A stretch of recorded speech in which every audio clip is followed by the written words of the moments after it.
अस्सलामुअलैकुम, BTV news के साथ मैं हूं निदा अरशद। नजर डालते हैं न्यूज़ हेडलाइंस पर।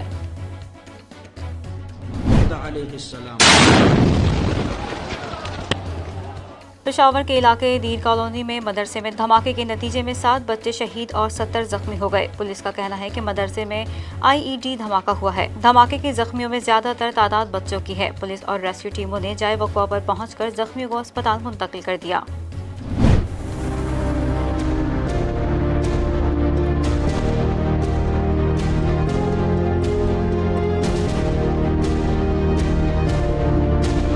मकबूजा जम्मू कश्मीर में भारतीय तसल्लुत को 73 बरस मुकम्मल हो गए। दुनिया भर में कश्मीरी आज यौम सियाह मना रहे हैं। इस मौके पर मकबूजा वादी में हुर्रियत क़यादत ने हड़ताल की कॉल दी है। 27 अक्टूबर 1947 को भारत ने अपनी फौज ने कश्मीर में उतारकर गैर कानूनी कब्जा कर लिया, जो अभी तक कायम है। ये दिन मकबूजा कश्मीर के लिए दुनिया की तारीख का स्याह तरीन दिन है। 73 बरस कबल इस तारीख को हिंदुस्तान ने तमाम आलमी कवानीन को पामाल करते हुए न सिर्फ कश्मीर पर गासिबाना कब्जा किया, बल्कि जुल्म बर्बरियत की एक नई दास्तान रकम की। यौम यकजहती कश्मीर और यौम सियाह के मौके पर सदर मुमलिकत डॉक्टर आरिफ अलवी ने अपने पैगाम में कहा कि 5 अगस्त को भारत ने मकबूजा जम्मू कश्मीर की मुतनाज़ हैसियत और इसकी आबादियाती ढांचे को तब्दील करने के लिए कदम उठाया। उन्होंने कहा कि भारत के गैर कानूनी और यकतरफा इक़दामात को कश्मीरी अवाम, पाकिस्तान और आलमी बरादरी ने मुस्तरद किया। भारत के इक़दामात बैनुल-अक़वामी क़वानीन, सलामती कौंसिल की करारदादों और कश्मीरियों से भारतीय वादों की खिलाफ वर्जी है। वज़ीर आज़म का कहना है कि पाकिस्तान कश्मीरी अवाम के साथ कंधे से कंधा मिलाकर खड़ा रहेगा। अक़वाम मुत्तहिदा मसला कश्मीर के पुरअमन हल के लिए काम करे। यौम यकजहती कश्मीर और यौम सियाह पर वज़ीर आज़म इमरान खान ने अपने पैगाम में कहा कि भारतीय गैर कानूनी कब्जे की मजम्मत पर यौम सियाह मना रहे हैं। आज के दिन हम कश्मीरी अवाम की मुकम्मल हिमायत का अदा करते हैं। उन्होंने कहा कि 73 साल कबल भारतीय फोर्सेज ने कश्मीर पर जबरदस्ती कब्जा किया। 7 दहाइयों बाद भी भारत कश्मीरी अवाम का अज़्म तोड़ने में नाकाम है।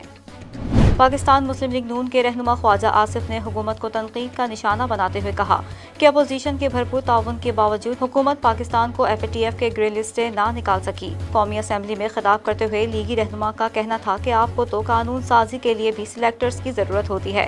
FATF पर जो कुछ हुआ हमने पूरा ताउन किया, लेकिन फिर भी आप पाकिस्तान को ग्रे लिस्ट से ना निकलवा सके। इनका कहना था कि पार्लियामान, आइन और कानून खतरे में है। हुकूमतें ऐसे नहीं चलती। अगर आइन कमजोर हुआ तो विफाक कमजोर होगा।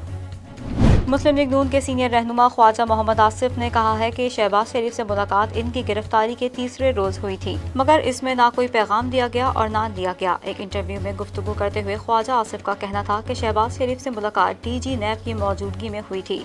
इनका ये भी कहना था कि शहबाज शरीफ से मुलाकात से पहले नवाज शरीफ को आगाह कर दिया गया था। उन्होंने बताया कि मुझे नहीं पता कि मुलाकात कैसे तय हुई, हमें सिर्फ शहबाज शरीफ के दफ्तर से फोन आया कि आप लोगों ने मिलने जाना है।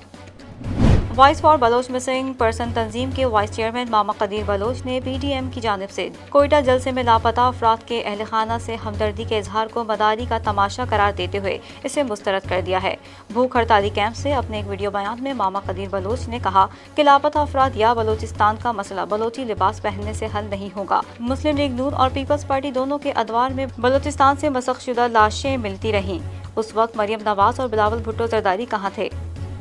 तुर्क वजीर खारजा का दौरा पाकिस्तान मुलतवी हो गया। तुर्क वजीर खारजा का 2 रोजा दौरा पाकिस्तान मुलतवी हो गया, जिन्हें कल इस्लामाबाद पहुंचना था। जराये का कहना है कि दौरे फ्रांस, यूनान और काराबाख तनाज़ुआत के बाइस मुलतवी किया गया। ताहम आइंदा दौरे की तारीख का ऐलान जल्द होगा। शाम में इत्तेहादी अफवाज की बागियों के मुबैना तरबियत गाहों पर बमबारी में 56 जंगजू हलाक और 50 से ज़ायद जख्मी हो गए। आलमी खबर रसाई इदारे के मुताबिक शाम में सूबे अदलब के शमाल मगरबी इलाके में रूस के जंगी तैयारों ने शदीद बमबारी की। फजाई हमले हुकूमत मुखालिफ बागियों के ठिकानों पर किए गए। बमबारी में हलाक होने वाले जंगजुओं को तुर्की की हिमायत हासिल थी। इससे कबल भी रूस और तुर्की हिमायत याफ्ता मुसल्लह ग्रोहों में झड़पें होती रही हैं, जिसके बाद दोनों के दरमियान जंगबंदी का मुआहिदा भी हुआ था। ईरान के वजीर खारजा जवाद ज़रीफ ने कहा है कि अमेरिका को तस्लीम कर लेना चाहिए कि वो ममालिक पर पाबंदियां आयद करने का आदी हो चुका है। ईरान के वजीर खारजा जवाद ज़रीफ ने सोशल मीडिया पर जारी बयान में कहा कि कौमी सलामती से मुतालिक अमरीकी सदर के मामून रॉबर्ट ओब्राइन ने खुद तस्लीम किया है कि अमरीकी हुकूमत ईरानी अवाम को तकलीफ में मुब्तला करने की अपनी सलाहियत से भी आगे बढ़ चुकी है। अमरीकी खलाई इदारे नासा के साइंसदानों ने चांद पर पानी की मौजूदगी की तस्दीक कर दी। गैर मुल्की खबरसां इदारे की रिपोर्ट के मुताबिक नासा के साइंसदानों ने दावा किया कि कमरी मिट्टी के 1 मुकाब मीटर में पानी की मिकदार 12 औंस के बराबर है।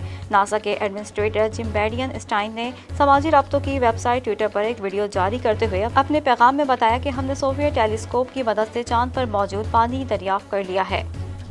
सऊदी अरब में निजी स्कूल मालिकान ने फैसला किया है कि स्कूलों की नर्सरी क्लासेस बंद करने के साथ साथ इनकी टीचर्स की मुलाजमत भी खत्म कर दी जाएगी।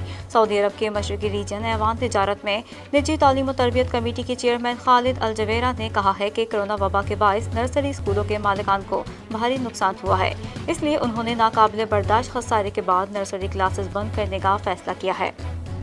भारतीय पंजाब में सिखों ने रिवायती त्यौहार दशहरा मनाने के दौरान शैतान रावण को नजरे आतिश करने की रिवायत तोड़ते हुए इस बार वजीर आजम नरेंद्र मोदी के पुतले जला दिए। भारतीय मीडिया के मुताबिक मुल्क में दशहरा का त्यौहार मनाया गया, जिसमें सबसे बड़े शैतान रावण को जलाकर भस्म कर दिया जाता है और सदियों से रिवायत जारी है। लेकिन इस साल भारतीय पंजाब में सिखों ने शैतान रावण के बजाय मोदी के पुतले जला दिए।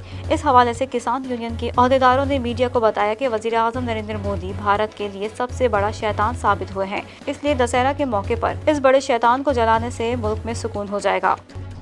Securities and exchange commission of Pakistan की जानिब से गुज़िश्ता माह के दौरान मजमूई तौर पर 2365 नई कंपनियां रजिस्टर्ड की गई हैं। SECP की जानिब से जारी तफसीलात में बताया गया है कि सितंबर में 99% कंपनियां ऑनलाइन रजिस्टर्ड हुई, जबकि 40% कंपनियों की रजिस्ट्रेशन एक ही दिन में मुकम्मल हुई। इस माह रजिस्टर्ड होने वाली कंपनियों में 69% प्राइवेट लिमिटेड, 28% सिंगल मेंबर, जबकि 3% में पब्लिक इनलिस्टेड गैर मुनाफा बख्श एसोसिएशन और LLP शामिल हैं।